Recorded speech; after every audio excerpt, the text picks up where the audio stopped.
tahu kenapa hal ini bisa terjadi? Ada yang tahu? Tidak, Ibu.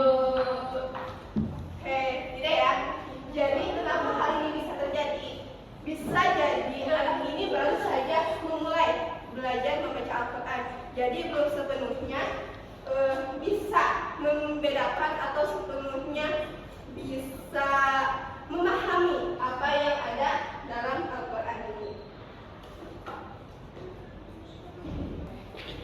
Anak-anak, sebelum itu Ibu akan absensi terlebih dahulu. Coba dilihat kanan kirinya ada yang tidak hadir. Masuk semua, Ibu. Masya Allah, semuanya hadir ya? Oke, sebelum itu pada pembelajaran hari ini kita akan belajar beberapa hal penting. Yang pertama kita akan belajar apa sih yang dimaksud dengan iman kepada kitab Allah. Lalu siapa apa saja nama kitab Allah beserta penyebutnya. Lalu kita bisa menunjukkan sikap beriman kepada kitab Allah dalam kehidupan sehari-hari. Lalu kita bisa membiasakan membaca dan menghormati Al-Quran sebagai pedoman hidup kita.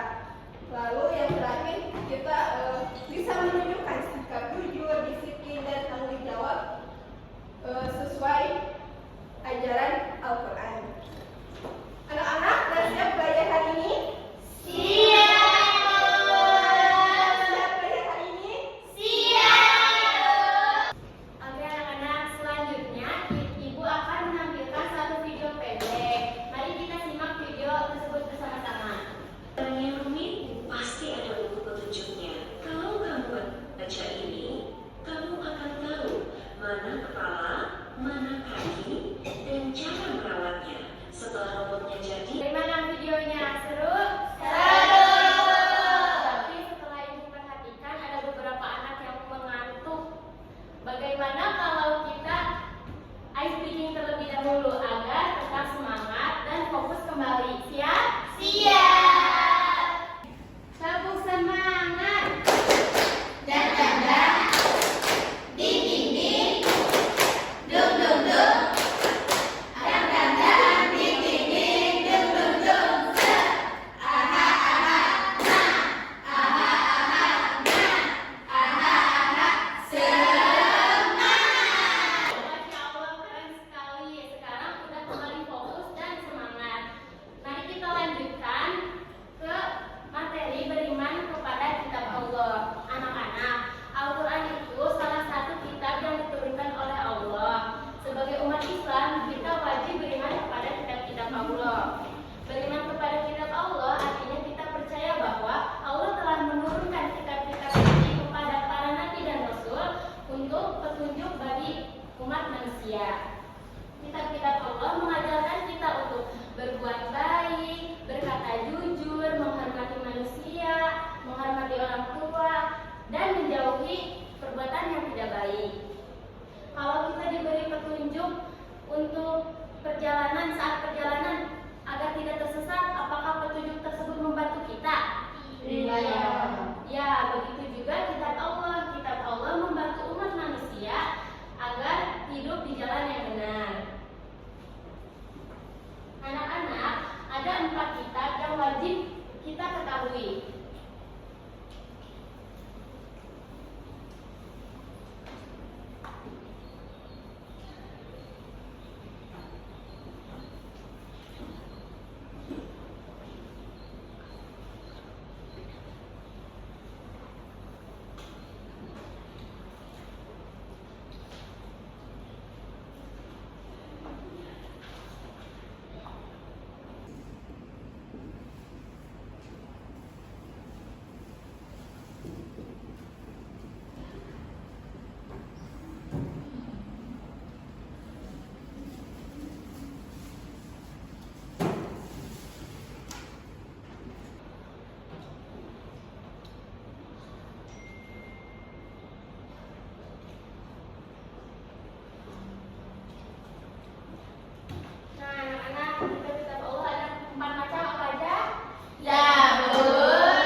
bersama-sama lalu itu mengerjakan teman, membantu teman. Nah, kalau contoh kalau menolong yang Jalpa lakukan di sekolah apa?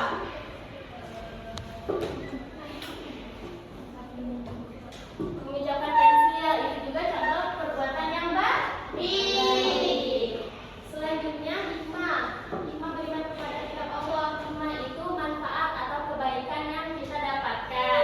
Kalau kita beriman kepada kitab Allah, kita akan mendapatkan banyak manfaat. Misalnya, kita mendapatkan petunjuk hidup, mendapat keimanan kepada Allah, dan membiasakan perilaku baik dari kurang baik menjadi lebih baik. Hidup menjadi lebih terarah dan tidak jalan ke yang salah. Lalu menumbuhkan sikap jujur dan disiplin.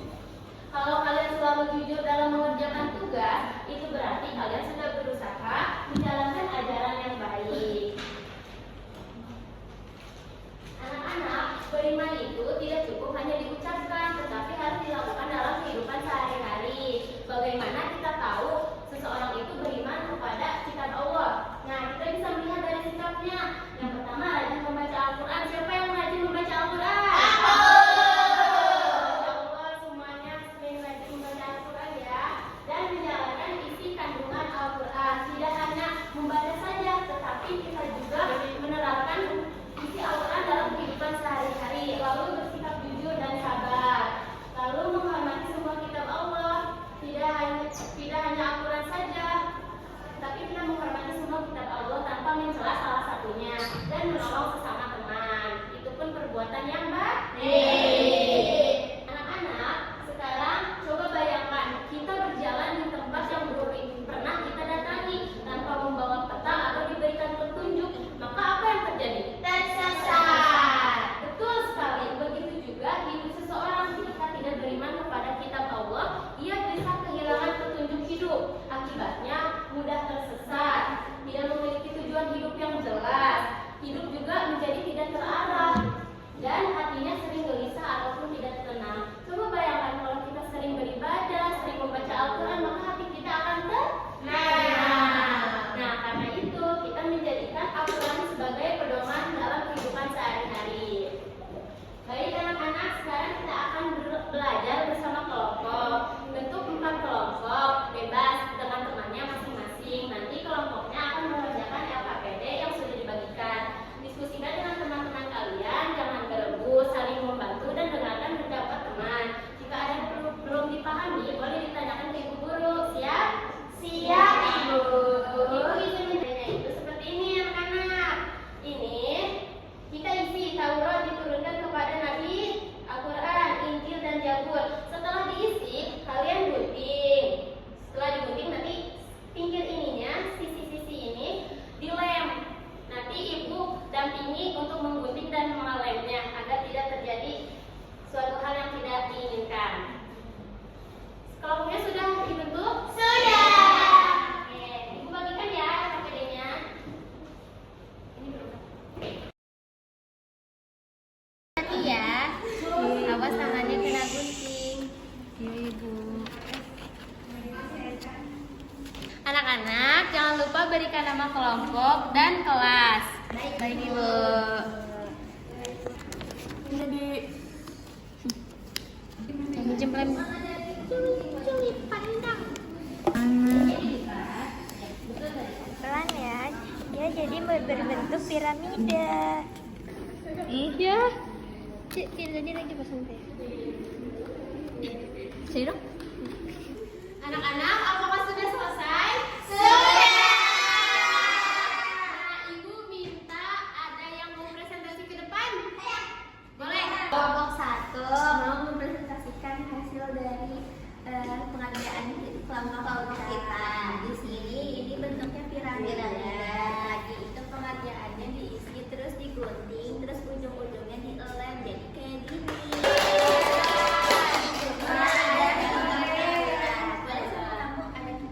Ada kitab Zabur diturunkan ke Nabi Daud. Yang ketiga ada kitab Injil diturunkan ke Nabi Isa. Dan keempat kitab Al-Quran diturunkan ke Nabi